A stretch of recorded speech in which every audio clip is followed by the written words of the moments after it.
But it's my great pleasure to welcome to the show Michael O'Neill, Vice President of Legal Affairs at the Landmark Legal Foundation. And he has a new article, Don't Appoint a Special Counsel to Investigate the Russia Collusion Hoax. Michael, first of all, I want to welcome you back to Philadelphia. Since you are a Villanova guy, this must feel like coming home. Absolutely. Love Philadelphia. Love Villanova. Go Nova Nation. We have the Pope. Oh, new stop basketball it. coach. So looking Stop forward it. to a good year. Yeah, you took my basketball coach, all right? You took mine. Yeah. Oh, you're a Maryland guy? Yeah. Yeah. Well, we needed something. I mean, we lost Jay and then had 3 bad years, so we needed to make a move, and hopefully Kevin will get the job done this year. Who booked this guy? Who booked him? I mean, why are you even here? What's going on here? By the way, it's the Landmark Legal Foundation. I noticed that you added President Reagan's name to it. Is that right?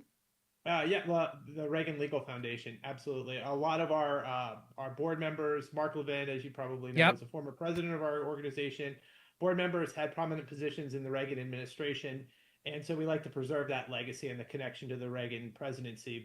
We're blessed to have the Ronald Reagan Legal Center as one of our partners. So I love that. We're very lucky to have the affiliation with the Reagan legacy. That's great. And I know the great one's birthday is coming up soon, so we'll have to make sure to give him a shout out on the air when his birthday's coming up. So you wrote this op-ed, and it's an excellent piece, and I saw it and I said, we got to get you on the show because you said don't appoint a special counsel. So first of all, just so everybody understands, what would a special counsel be, and what is the current state of that under the law right now? Because I know there were various court cases on that, right? So is there currently a special counsel statute that is still on the books?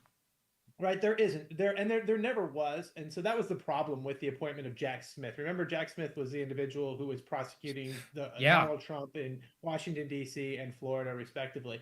And you mentioned that there was a decision in Florida, a district court decision last year, and Landmark Legal Foundation participated in that case as an amicus.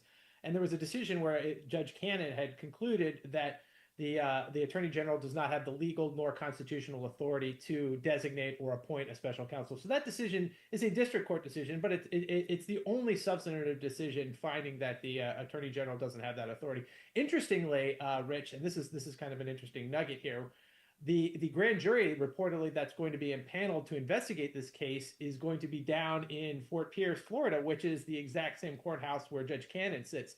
So this kind of solidifies my working theory that even though you had a couple of senators, Senator Cornyn and I think Senator Graham had called for this special counsel appointment, I don't think the Trump administration nor Pam Bondi, the Attorney General, are in a position. I don't think they're going to seriously consider appointing a special counsel, and that's a good thing, right? Because for all the reasons we talked about last year, a special counsel doesn't have any kind of legal authority nor constitutional authority to do this, and it would just put a roadblock in the prosecution of these individuals. Say, for example, hypothetically speaking, Hillary Clinton were to be indicted. Her lawyers would make the same arguments that we made last year about the impropriety of a special counsel, and honestly, that would go right to a district court, circuit court, and then probably the Supreme Court.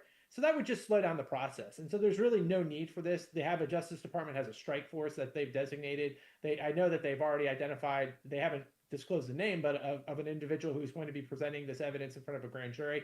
So I just wanted to get that voice out there and ensure that the voices, kind of the establishment Republicans, the establishment people like the senators who called for it, let's set that aside. We don't need a special counsel here. The right people are doing the right thing in this case.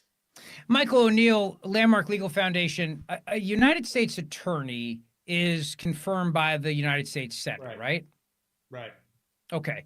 And I remember listening to Mark Levin talk about this on one of his shows, that that's the difference, right? Is that they're confirmed by the Senate.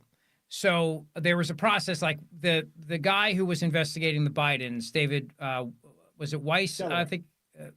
Okay. Delaware, Right, in Delaware. He was a confirmed United States attorney. Jack Smith was not. He was not. He was just somebody plucked from, could you make an argument that if you took a United States attorney and made them a special counsel, then you would be okay because that person has been confirmed by the Senate? Right. Possibly. I mean, yeah, you dispense with that problem, with the constitutionality here, but there is the underlying legal authority here. So there's the constitutional, and that has to do with the appointments clause.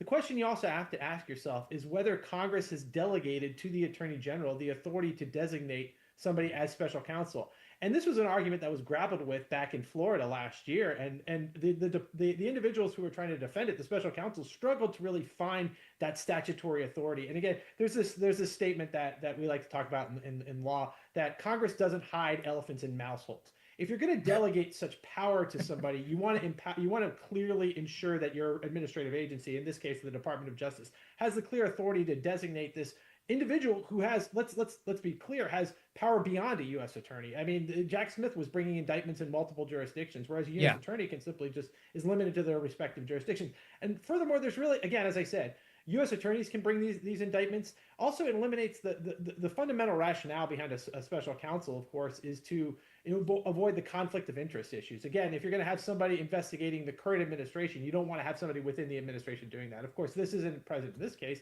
These are all individuals who are now private individuals, served in the Obama and Biden administrations, respectively, but are not in government currently. Now, I'm going to ask this question because we obviously have an out-of-control executive branch that gives itself powers and promulgates rules all the time that Congress doesn't pass laws anymore, and this is one of the things we have to deal with the REINS Act, for example. So, I mean, has the DOJ given itself the power to appoint a special counsel vis-a-vis some rule it promulgated that Congress would have to overturn theoretically? Yeah, that's a fantastic question. Well, they tried to cobble together some authority through through some of the statutory language, and they do have regulations in place, and that's what you're talking about is regulations, and these are called the Reno regulations. This was an effort to, after the independent counsel statute had sunset, had elapsed. Remember, the independent counsel statute was the original Ken Starr, one. right? Yeah, Ken Starr, et cetera, that was passed after Watergate. And again, there's a Supreme Court decision, Morrison versus Olson, that found that it was constitutional. There's the famous dissent by Scalia, really pointing out all the problems in the majority's decision. Kind of that resonated with everybody. We understood the ineffectiveness, the impropriety, unconstitutionality of an independent counsel. So that statute lapsed. But there were regulations, as you're indicating, that the Department of Justice tried to promulgate and use. They're called the Reno regulations to justify the operation and how the special counsel would operate. And that was the rubric under which Jack Smith and other special counsels, John Durham, et cetera, were operating under post the sunset provisions of the Independent Counsel Act. But again, as I was saying, those are regulations. Those don't have the full force and effect of law. And really, those aren't going to, I don't think they're going to pass muster. If this is ever litigated up at a circuit court or the Supreme Court, for example, I don't think they're going to pass muster. I would encourage you, the rationale that Judge Cannon applied last year was very sound. And I agree. And I'm really just asking hypothetically because that's fair. Yeah, I agree with Judge Cannon's decision, and I thought it was fabulous, and I absolutely 100%. I know how all these various executive agencies and departments work, where they just give themselves power, and then you have to challenge that power in court because and that's part of the problem, right? I mean, Chevron now being overturned, we can hopefully deal with some of that, but and that's actually what was done. Exactly what was done last year and again, Landmark had a small role in that play. We were talking about this, presenting arguments to the court, saying, look, as you're saying, there is no authority from Congress to do this. There is no statute that conveys the Attorney General, that gives the Attorney General the authority to do this. They're relying on these regulations, and that's not enough to justify this individual who is indicting and prosecuting a former president of the United States. And think about the magnitude of those cases. And it just wasn't there. And again, Justice Thomas has indicated his skepticism of this. And I don't think it would survive scrutiny. So it would be a waste of our time. So say, for example, again, hypothetically speaking, a special counsel was appointed. He indicted Hillary Clinton. The special counsel indicted Hillary Clinton. They'd immediately move to dismiss that indictment, saying that his authority is improper. It'd go right up to the Supreme Court. And I think the court would agree and say, hey, look, the special counsel doesn't have the authority to do what they're doing. So this is all fair. This is all good to have this thing put to bed now, so we don't have to go down that road. It was put to bed last year. And now what can happen going forward is the proper people, and again, I submit to you, this is the Justice Department. There's a strike force that's identified. There's going to be prosecutors that are going to prosecute this case within their authority, doing exactly what they're empowered to do, via the judiciary statute, via the law. These are the individuals who are tasked with enforcing federal laws. There is certainly a lot of concerns that there were violations of federal law. Of course, we have perjury, we have a conspiracy. There's a whole bevy of laws that are implicated here. Evidence is going to be presented before a grand jury about this, and whether indictments are going to come down, we'll see. And Michael O'Neill's with me, Landmark Legal Foundation. It's great to have him on the show today. He's a local guy, Villanova grad. Landmarklegal.org, of course, is where you want to go. It would be quite the irony if Hillary Clinton's lawyers used the amicus brief that you guys submitted in the case, right, as part of their defense to argue why the special counsel is unconstitutional. That would hurt. There will not be a special counsel. I'm relatively confident that there's not going to be one. So. And your piece that you wrote about why there should not be, and I agree with you 100%. Before I let you go, I don't want to bury the lead here. You said this grand jury will be impaneled in Florida. So then I'm assuming then that they're able to tie the raid at Mar-a-Lago to Russia, and then that's fantastic because obviously then it gets it out of D.C. Is there any worry that that won't survive scrutiny? We'll see. I mean, again, this is impanelment. This is the initial step, right? There hasn't been any indictments. They're only going to be presenting evidence, calling witnesses, determining whether there's enough evidence, sufficient evidence to underlie an indictment. And so is there probable cause to support this?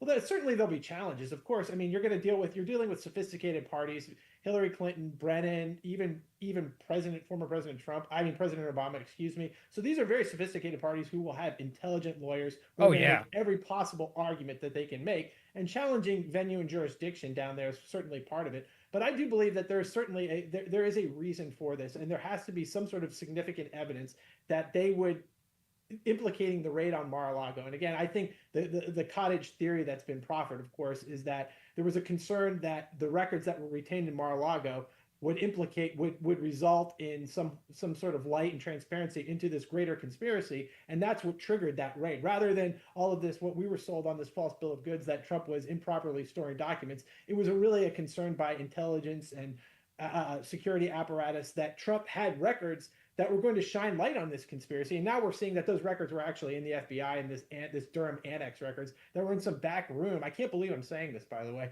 in public, in some back room, cast aside and only discovered by, when Kash Patel or Dan Bongino happened to be walking through and going through this. So incidentally, I think there has to be some sort of connection. I believe that the Justice Department believes it's a significant connection that's going to be able to survive any kind of test to bringing the case down in Florida. Well, thank God, because getting it out of D.C. has to happen. No question. Not only just because of the jury that would be impaneled, but because of the judges too. I mean, it's a train wreck, right? So, excellent, great stuff. Listen, Michael, I appreciate your time, and Landmark Legal Foundation. And Michael, can we follow you? Are you on social media? Yeah, you can just check out our Landmark Legal Foundation on Facebook and X, and so just check out our social media accounts through Landmark. Great. Well, thank you for joining us today. We appreciate it very much, man. And I'd say go Wildcats, but I'm not going to do that. I'll say it. Go Cats. Take care.